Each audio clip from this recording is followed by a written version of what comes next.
Picture this. The first snow hasn't even fallen yet, but the wind slicing through the lakefront already carries the bite of December football. You can hear it in the way Soldier Field breathes at night, the creak of steel under the floodlights, the whisper of history trapped in its concrete bones. Across the division, in the shadow of a frozen Minneapolis skyline, another storm is brewing, and it's not just weather. This is about quarterbacks, pride, and the kind of NFC North rivalry that doesn't just play out on the field. It seeps into every conversation, every headline, every restless dream of a championship-starved fan base. The Bears have their crown.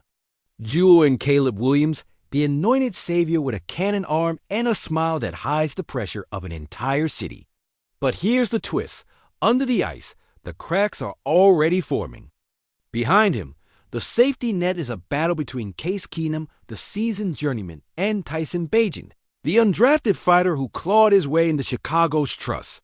And then there's Minnesota. J.J. McCarthy, fresh-faced, untested, standing at the edge of an NFL baptism by fire. His backup? Sam Howell, talented but fragile in the eyes of those who live and die by the purple and gold. That's where the whispers turn into roars. A trade, a swap, something bold enough to jolt both franchises into a new orbit. Imagine the audacity. McCarthy in navy and orange, wearing the weight of Bears history before he's even unpacked his locker. This isn't just roster tinkering. This is a tectonic shift in the very identity of the NFC North. Think about it. What would it take for Minnesota to part with their young investment? And what would Chicago risk to pull the trigger? You can almost see the front office war room, coffee gone cold, playbooks open, eyes darting between.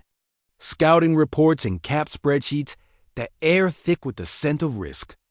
The Bears could look at McCarthy as a high-upside insurance policy behind Caleb, a way to lock down the most important position in football for the next decade.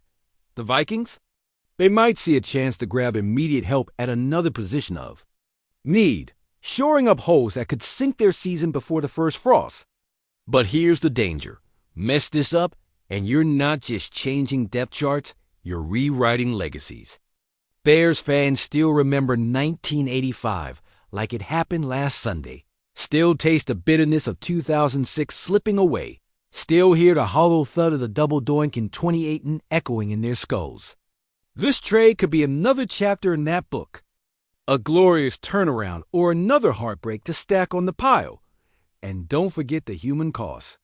McCarthy's arrival will light a fire under every quarterback in the room, turning Hollis Hall into a proving ground where one bad throw-in. Practice might as well be a pink slip. It's the kind of move that would ripple through the locker room. Veterans wondering if the front office is all in on the present. Rookies wondering if the future they were promised just got rewritten. And if you think the fans won't take. Sides, you've never been to Chicago in the middle of a QB controversy. This is the city where quarterbacks are either kings or cautionary tales. And there's no middle ground. One Sunday drive down Lakeshore can turn admiration into outrage, or doubt into blind faith. Now picture McCarthy in navy, the visor tilted just right, the breath fogging in the cold as he stares down a blitz from Green Bay. Could you see it? Could you believe it? Or does it feel like a dangerous fantasy cooked up in the fever dream of an August offseason? And what if the Vikings live to regret letting him walk, watching him carve up their defense twice a year while their own depth chart collapses under the weight of bad decisions? This is the kind of chess match that makes the NFC North more than just football. It's territorial war, it's pride, it's survival. And as the weeks tick closer to kickoff, you can feel the clock in both cities, ticking, daring someone to make the first move. If you're feeling the electricity crackle in the air right now, Bears Nation, then you already know what's at stake, and I dare you to ride this wave with me until the very last second. Because if this J.J. McCarthy scenario turns real, the city won't just talk about it. It'll erupt like a winter storm hitting Soldier Field, the kind that bends goalposts and freezes breath in midair. This wouldn't just be another quarterback transaction. It would be a tectonic shift in the NFC North's balance of power. Think about it. Green Bay would smell blood in the water, their young QB smirking as if the division crown was already hanging in their trophy room. Detroit, with Dan Campbell pounding his desk, would scramble to reinforce their rising machine, adding every bolt, every rivet they could find to stop us. And Minnesota?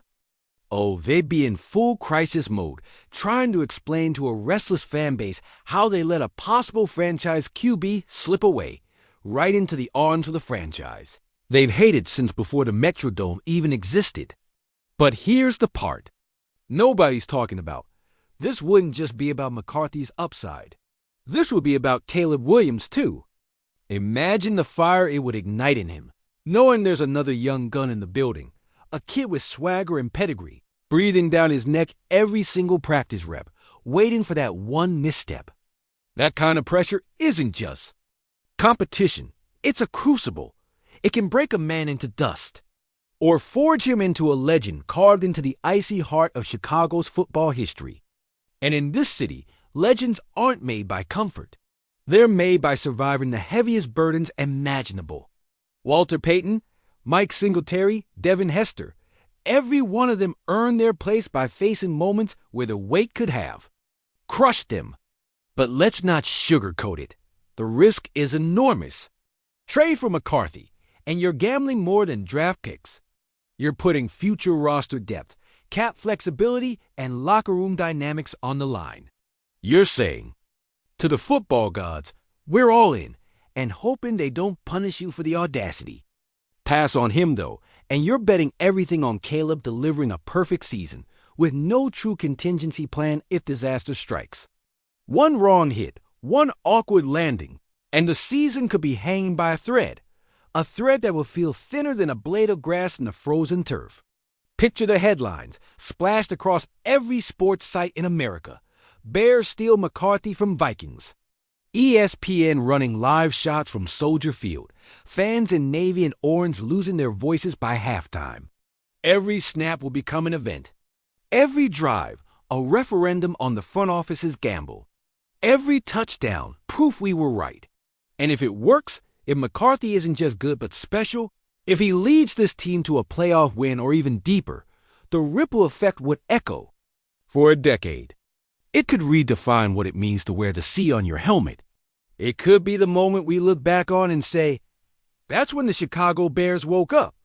But if it fails, if McCarthy flames out, if the lost draft capital comes back to bite, if the locker room fractures between the Caleb loyalists and the McCarthy believers, then it's another scar added to a city already covered in them.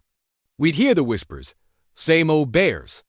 We'd feel the ghost, the roars of '85, the heartbreaks of '06 and '18, reminding us that opportunities squandered aren't just forgotten. They become cautionary tales for the next generation. And make no mistake, every player in that locker room would feel the shift instantly. The veterans, the ones who've seen it all, would walk a little taller, knowing the front office was done playing it safe. The rookies? They grind harder than ever because in a building with two franchise-caliber QBs, no job feels untouchable. The coaching staff would be under the brightest spotlight of their careers. Every decision dissected, every mistake amplified, every win glorified. Get it right, and they're geniuses. Get it wrong, and their names join the long list of what could have been in Chicago sports.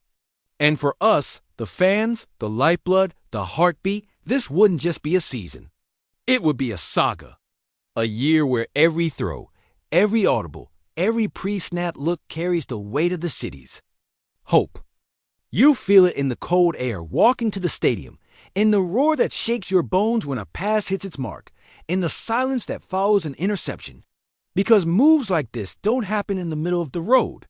They either write new chapters in championship history, or they burn the book entirely. So here's the question I'll leave you with, Bears Nation. When the phone rings and the offer's sitting there, do you slam it down in fear of what could go wrong? Or do you grip it like a lifeline and make the call that could change everything? Because in this league, you don't get to tiptoe into greatness. You charge headfirst into it, consequences be damned. Smash that like if you're ready to bleed navy and orange no matter what comes next, because the next move could define not just this season, but the very soul of the Chicago Bears. And once it's made, there's no going back.